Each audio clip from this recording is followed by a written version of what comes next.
It was a crime which pushed everything else off the front pages. 3 men, all known criminals, found shot dead in the Essex countryside.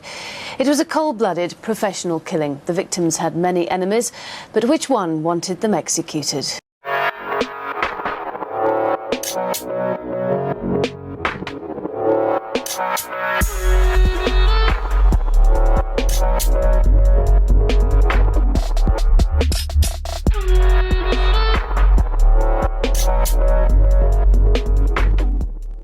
And welcome back to a new video on the Essex Boys case. As always, if you are enjoying the content, please do give the video a thumbs up.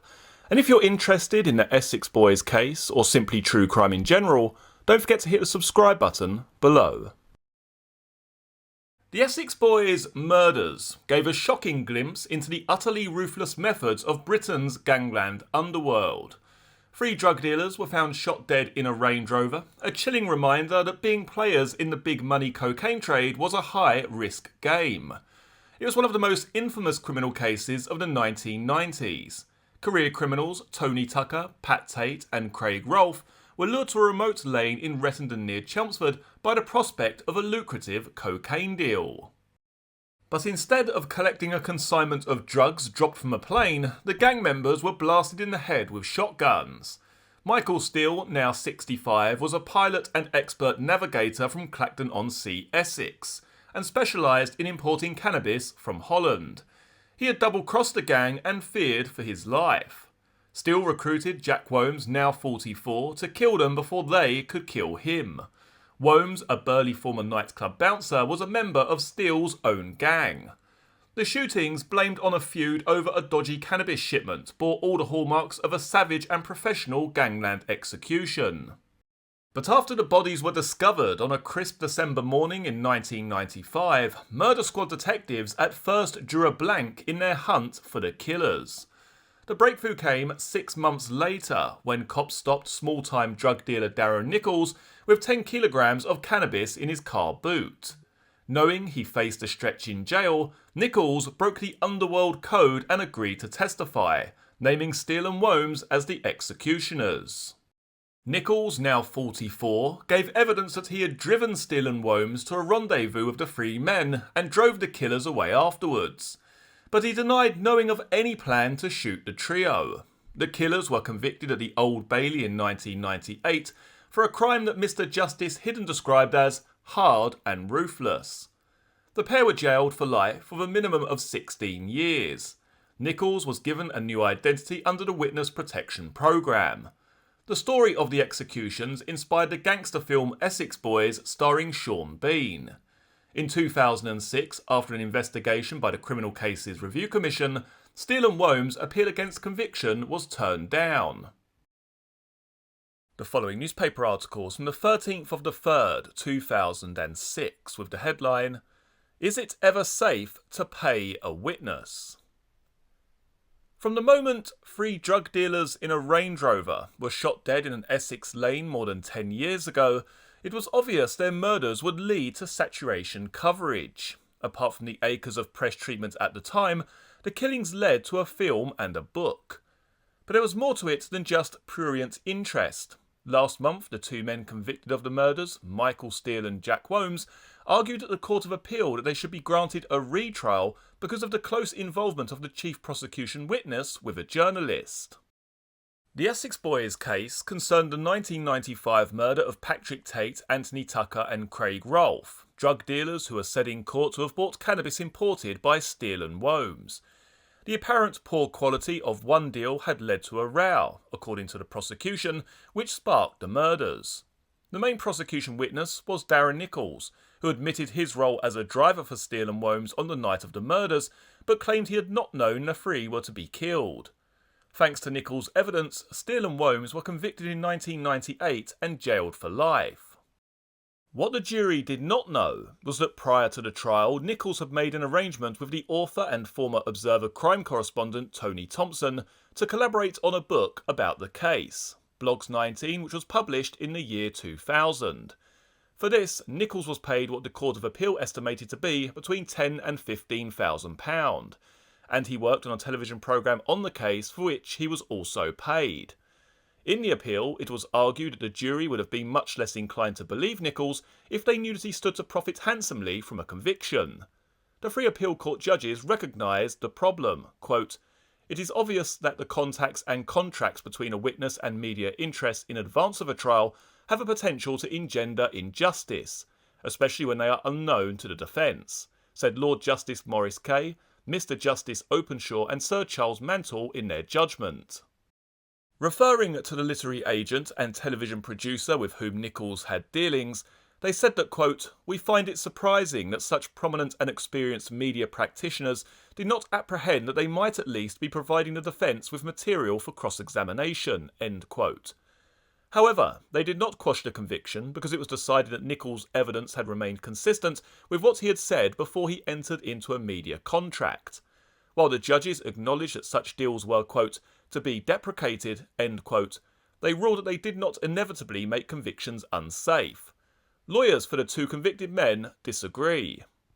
Common sense dictates that the jury would have had to have fought far, far longer and far, far harder before coming to their verdict if they had known of his media contracts, says Chris Bowen, Steele solicitor.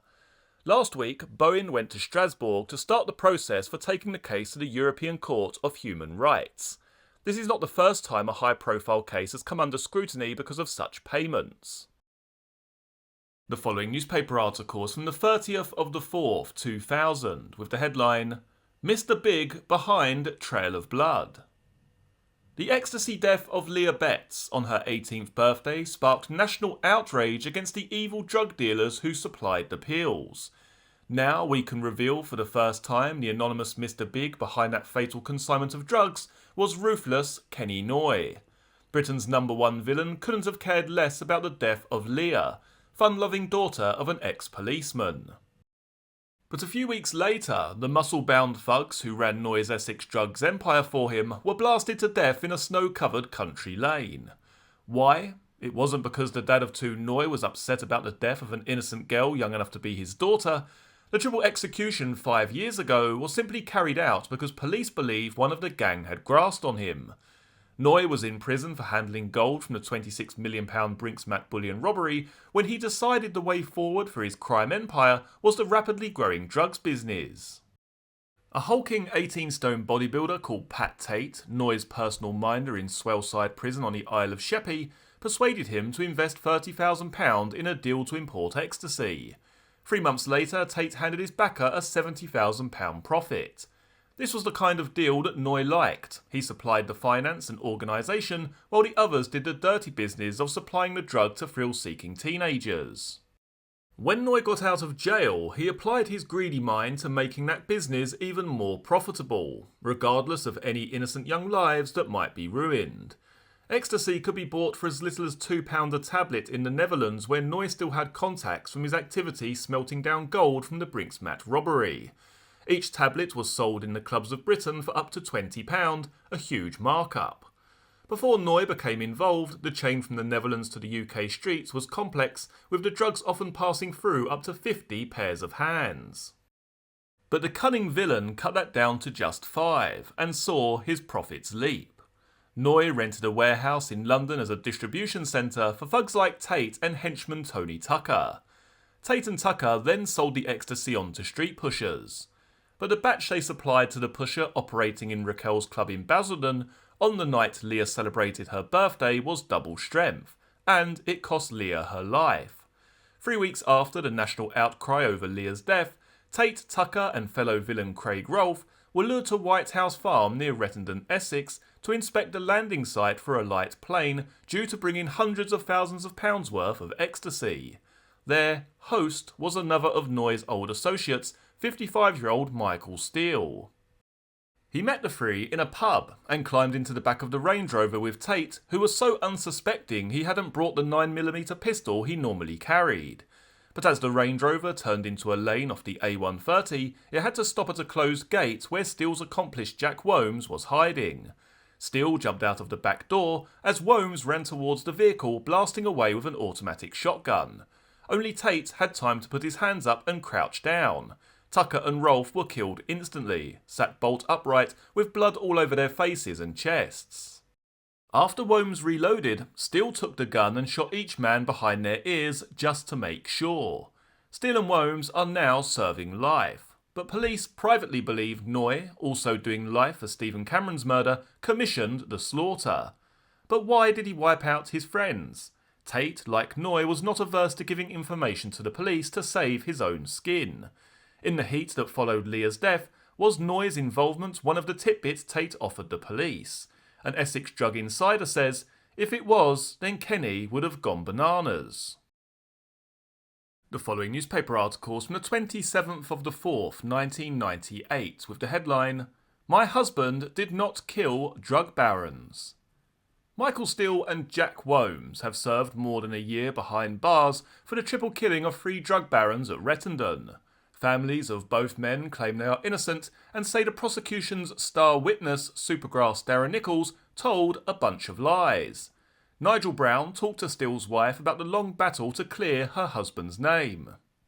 Jackie Street is exploring every avenue in her bid to get husband Michael released, including an application to the European Court of Human Rights. Steele, 56, who lived in St Mary's Road, Great Bentley, and Womes, 36, of Main Road, Brockford, Suffolk, both got triple life sentences for the murders of drug barons Pat Tate, Craig Rolfe and Tony Tucker down a country lane in Rettendon in December 1995. But Mrs Street claims they were innocent. Quote, we are looking at every possible channel we can. They did not commit these murders and both Michael Steele and Jack Womes protest their innocence.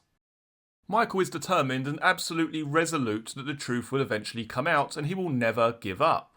Mrs Street, who still lives in the tendering area but does not want to reveal exactly where, has come forward to speak for the first time since the trial. She is concerned a new film, Essex Boys, which is being shot across Essex and is loosely based on the Rettendon murders, will do nothing to help her husband's cause. The film and the fact that Michael and Jack's names are being connected with this just further concretes the view they are guilty, she said. Mrs Street said they were also angry the BBC programme Inside Story, which she claimed included important new evidence, was prevented from being screened earlier this year when Darren Nichols successfully applied for an injunction. He has been given a new identity by police, and a High Court judge agreed there were scenes in the documentary which could lead to his whereabouts being revealed. Steele and Womes have been refused leave to appeal, but Steele has put a case against his own legal representation before the legal ombudsman. If it is found he was not properly represented, then he will have leave to appeal, added Mrs Street. The ombudsman has to go through the entire trial, and we should know his decision in about 4 months. She said an application was also being made to the Criminal Cases Review Committee, the European courts, and private prosecutions were being considered against certain police officers. Mrs Street believes her husband is innocent. She said she was shopping with him on the evening of the murders and then they returned home to Great Bentley to show a couple round the house they were selling. I know he is no saint. I also know he did not murder these 3 men. She added, he has committed a number of crimes in the past and he has paid for them. The evidence is there that he is innocent, but we just need someone to listen. Steele was first sent to prison in 1964 and is now serving his 6th sentence. In 1990, he was sentenced to 9 years for importing drugs, but was released in 1993 on police licence. The following newspaper article is from the 21st of the 1st, 1998, with the headline, The Lonely Lane Where Death Stalked. The deserted farm track where the killings took place is now silent.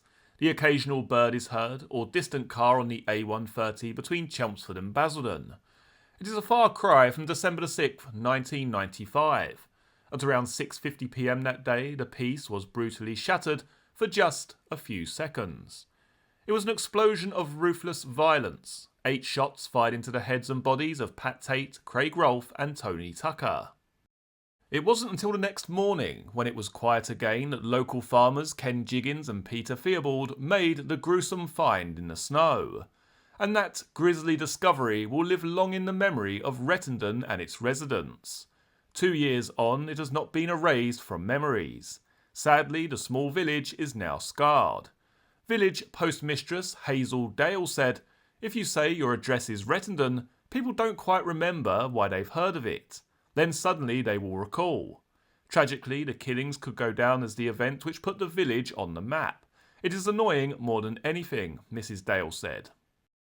White House Farm and Workhouse Lane, where the Range Rover and the bodies were found, are on the main road. But was the location a well-known area where drug deals were landed? Mrs. Dale said, quote, "This is an average area. There are drug problems everywhere. Ironically, a former headmistress of the village school lived a few doors away from one of the shooting victims. Rettendon County Primary School is just down the road from the murder scene at the main entrance to the village. A spokeswoman said there had been no great effect on the children. The original find was talked about, but interest has since waned. She said, quote, "It is not affecting us within the school community. It was talked about." She added that the children had had drugs education programs since the drama.